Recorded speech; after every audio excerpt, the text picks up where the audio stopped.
let's start with endocrine system.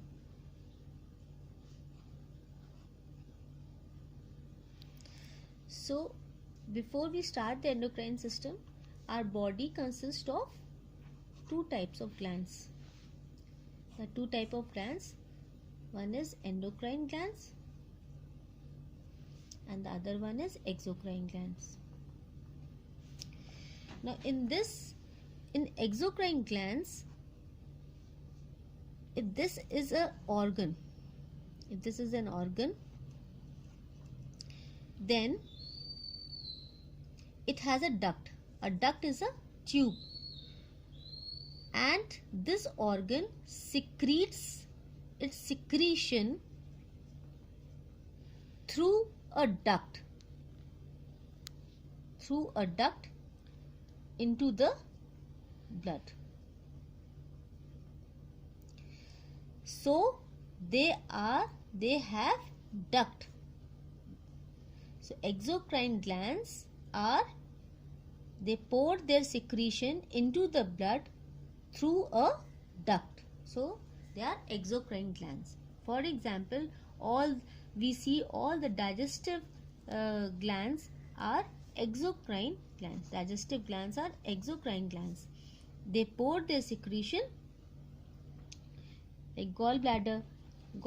We have gallbladder. It pours its secretion through a duct, that is hepatobiliary duct. So they have a proper channel. In endocrine glands, these are ductless glands. And they pour the secretion directly into the secretion is poured.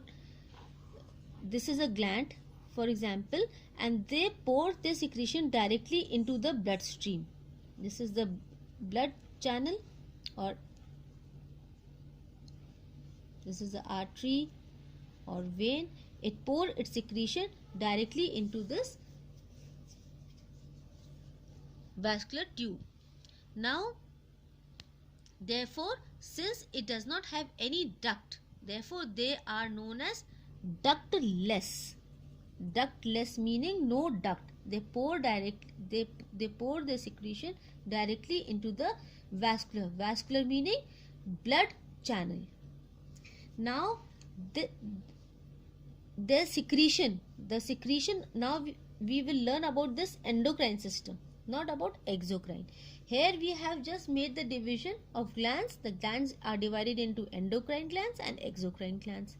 Exocrine glands have duct. They pour their secretion into the blood through duct, whereas endocrine glands, they pour their secretion directly into the blood channel or directly into the blood. They have no duct, and therefore it is known as ductless glands.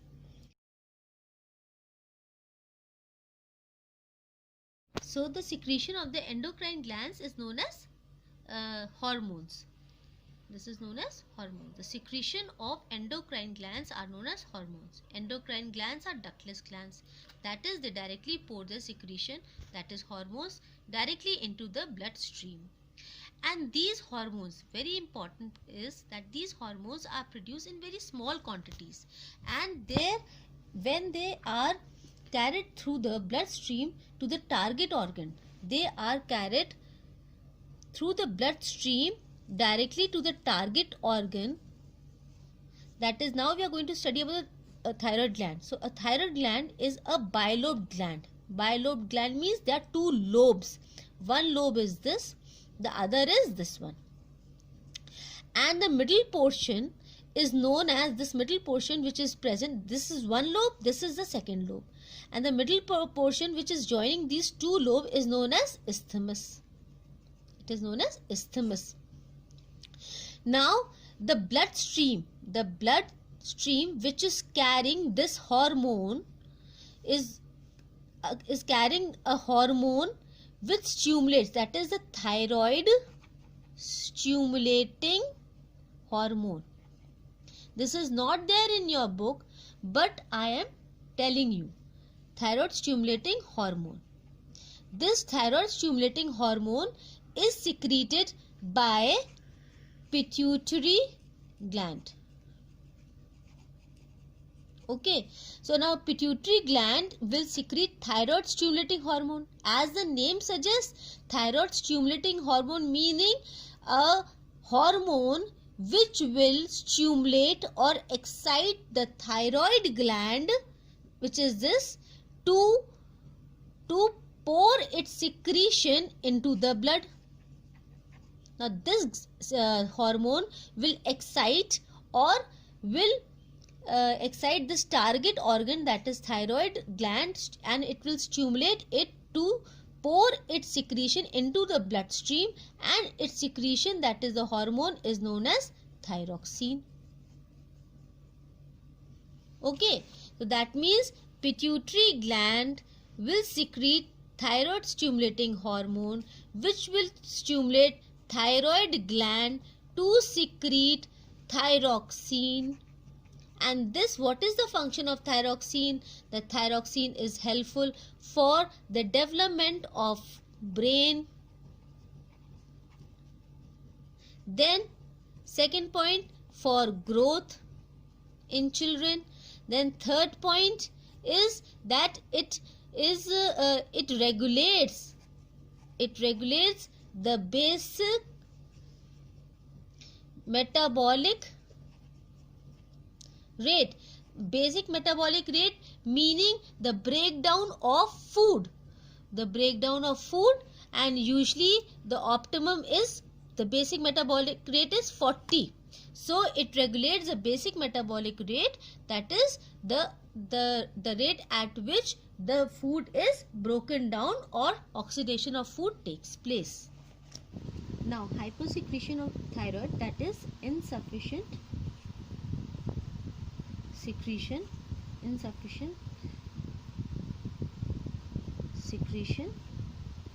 of thyroxine. Now in this there are three conditions which lead insufficient secretion of thyroxine, meaning that the thyroxine hormone is secreted in a lesser quantity. So there is, as lesser quantity, it leads to simple goiter. What is goiter? Simple goiter is actually a swelling around the neck. As the thyroid gland is found we all know it is found in the tracheal region or the windpipe, therefore there will be swelling around the neck. This swelling is because the thyroid cells, because there is insufficient secretion of thyroxine, these thyroid cells tends to enlarge to meet the requirement of the body. So to meet the requirement of the body, they enlarge. If the size of the thyroid gland is the proper size is of the thyroid cell is this much, then to meet the requirement of the body, as because the thyroxine is secreted in lesser quantity, it will enlarge so that the requirement of the body is met, and in doing so all the cell will enlarge, leading to the enlargement of the thyroid gland, which is known as goiter. And this is due to the insufficient iodine in our daily diet. So iodine is recommended to be taken in our diet regularly because it is an important part of the thyroxine hormone. The second is, now there is insufficient secretion of thyroxine hormone. If we divide it in children or infants and then adults, this statement remains the same, that is insufficient secretion of thyroxine hormone. Insufficient secretion of thyroxine hormone in children, this condition is known as cretinism, and insufficient secretion of thyroxine hormone in adult is known as myxedema. Now in children it is known as cretinism, and the characteristic of cretinism is mental retardation and physical retardation. Now insufficient secretion of thyroxine in adults is known as myxedema, and it is characterized by lethargy, that is a person feels lethargic. The person has dry skin, dry hair, and the person is obese.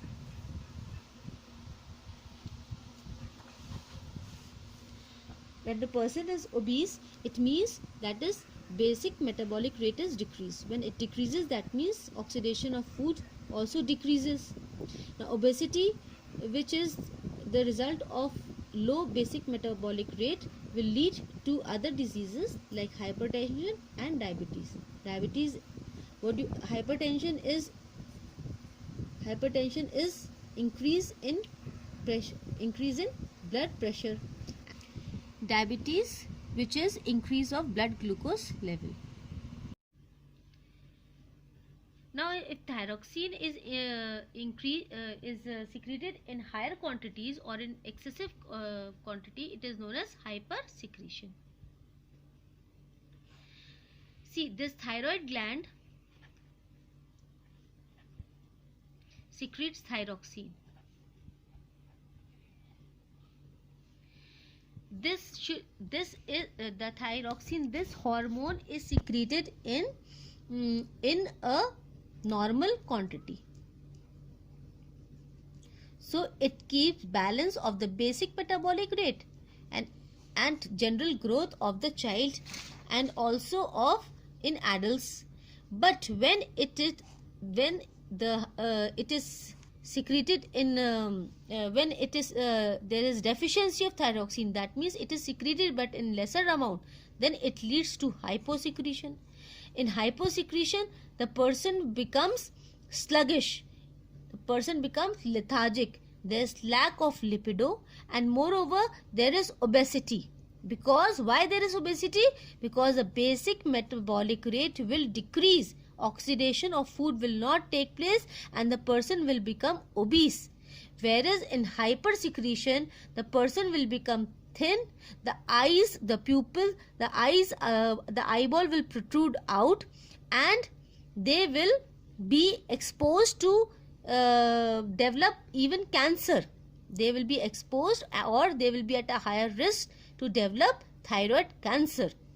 And because why they lose weight? They lose lot of weight because their basic metabolic rate will increase. Thank you so much. Now from next video I will start with adrenal gland.